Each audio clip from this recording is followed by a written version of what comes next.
मुंबईपासून नागपूरपर्यंत सर्व पालिकाच्या निवडणुका स्वबळावर लढणार असल्याचं राऊत म्हणालेत आणि उद्धव ठाकरेंनी आम्हाला त्या संदर्भातले संकेत दिलेत अशी माहिती देखील संजय राऊत यांनी दिलेली आहे।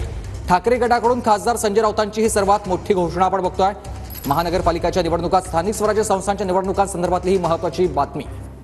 गजानन उमाटे माझे सहकारी आपल्यासोबत थेट जोडले गेलेत। गजानन, संजय राऊतांनी मोठी घोषणा केलेली आहे, स्वबळावर निवडणुका लढण्याचे त्यांनी संकेत दिलेत उद्धव ठाकरेंनी असं म्हटलंय। नक्कीच महाराष्ट्रामध्ये नागपूर, कोल्हापूर आणि ज्या काही सगळ्या महानगरपालिका आणि स्थानिक स्वराज्य संस्थांच्या निवडणुका त्याला स्वबळावर लढणार असं त्यांनी सांगितलेलं आहे आणि याबाबतचे आदेश पक्षप्रमुख उद्धव ठाकरे यांनी दिल्याचं संजय राऊत यांनी स्पष्ट केलेलं आहे।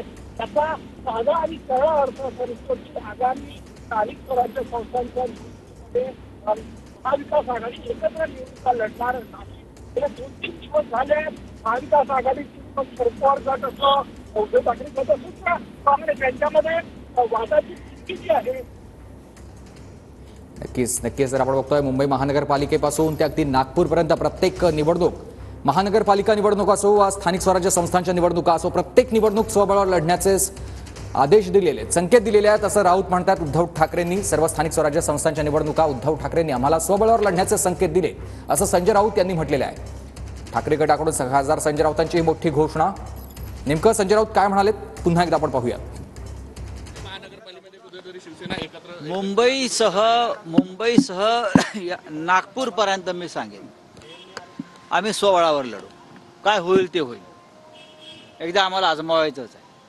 नागपूरला सुद्धा मी स्वबळावर लढणार आहोत। माननीय उद्धवजीने आम्हाला तसे संकेत दिले। आत्ताच मी आमचे या शहराचे शिवसेनेचे प्रमुख प्रमोद मानमोडे यांच्याशी चर्चा केली। लोकसभा निवडणुका त्याचबरोबर विधानसभेच्या निवडणुका इंडिया आघाडीनं, महाविकास आघाडीनं एकत्रित लढलेल्या होत्या। मात्र स्थानिक स्वराज्य संस्थांच्या निवडणुका आणि महानगरपालिकांच्या निवडणुका स्वबळावर लढण्यासंदर्भातली घोषणा संजय राऊत यांनी केलेली आहे। तशाच पद्धतीचे आम्हाला आदेश, संकेत हे उद्धव ठाकरेंनी दिलेत असं देखील संजय राऊत यावेळेला म्हणालेले आहेत। मुंबईपासून ते अगदी नागपूरपर्यंत प्रत्येक महानगरपालिकेची निवडणूक, स्थानिक स्वराज्यांची निवडणूक देखील आता स्वबळावर लढण्यास सांगितल्याचं संजय राऊत म्हणतात। सर्व स्थानिक स्वराज्य संस्थांच्या निवडणुका स्वबळावर लढणार असल्याचं संजय राऊत म्हणालेत। उद्धव ठाकरेंनी आम्हाला या संदर्भात स्वबळावर लढण्याचे संकेत दिलेत असंही संजय राऊत म्हणालेत।